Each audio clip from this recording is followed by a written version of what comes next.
નમસ્કાર, અમારી news channel news for Kathiawad ને લાઈક કરો, શેર કરો અને સબસ્ક્રાઇબ કરો.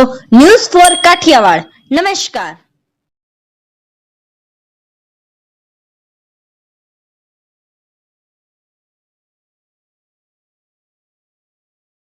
સાંપ્રત સંસ્થાના દિવ્યાંગ અનાથ બાળકોને યોગની તાલીમ આપવામાં આવી.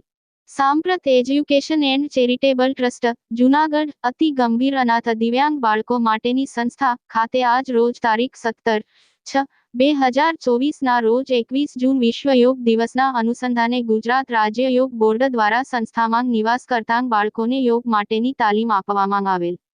આ તકે જૂનાગઢ જિલ્લાના યોગ કોર્ડિનેટર ચેતનાબેન ગજેરા, યોગ કોચ પ્રતાપભાઈ થાનકી, યોગ કોચ ખુશીબેન દાઢાણીયા તેમજ જિલ્લા રમત વિકાસ કચેરી જૂનાગઢના ટ્રેનર રાઠવા વિનુભાઈ અને અજમલભાઈ ઠાકોર ખાસ ઉપસ્થિત રહેલ આવેલ મહેમાનો દ્વારા યોગ દ્વારા મળતા સ્વાસ્થ્ય વિશેની માહિતી આપવામાં આવેલ. દિવ્યાંગ બાળકો કરી શકે તેવા અને તેઓને સારું રહે તેવા અનુકૂળ હળવા યોગ કરાવવામાં આવેલ. આમ 21 જૂન વિશ્વ યોગ દિવસની પૂર્વની તૈયારી કરવામાં આવેલ.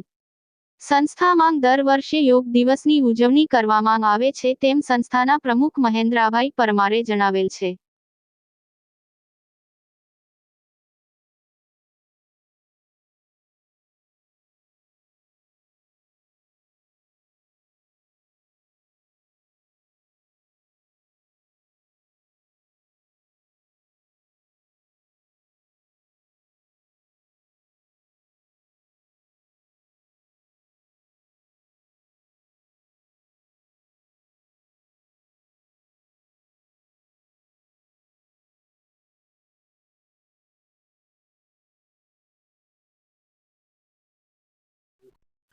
સાંપ્રત એજ્યુકેશન ચેરિટેબલ ટ્રસ્ટ આપણી દિવ્યાંગ બાળકોની સંસ્થામાં દર વર્ષની જેમ જે 21 જૂન યોગ દિવસ તરીકે વિશ્વમાં ઉજવાય છે તેના અનુસંધાને આપણી સંસ્થામાં પણ દર વર્ષે યોગનો દિવસ ઉજવવામાં આવે છે.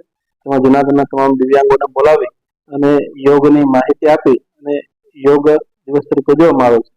આ રીતે આજે જૂનાગઢના જિલ્લા કોઓર્ડિનેટર ચેતનાબેન ગજેરા, તેમની સાથે યોગ કોચ પ્રતાપભાઈ થાનકી, તેમની સાથે દઢાણીયાબેન તેમજ જિલ્લા રમતગમત યુવા વિકાસના જે કોચ શ્રી છે, ટ્રેનરો છે, તે હાજર રહી અને આપણા દિવ્યાંગ બાળકોને યોગ વિશે માહિતી આપી અને આજે તાલીમનો એક વર્ગ છે એ પૂરો કરી ખરેખર જૂનાગઢ જિલ્લાના રમતગમત અધિકારી અને જે યોગ કોચ છે એમનો ખૂબ આભાર માનીએ છીએ કે દિવ્યાંગ બાળકોને પણ યોગની તાલીમ કઈ રીતે આપવી તેમની માહિતી આપી અને આજનો સંપૂર્ણ કાર્યક્રમ પૂરો કરે.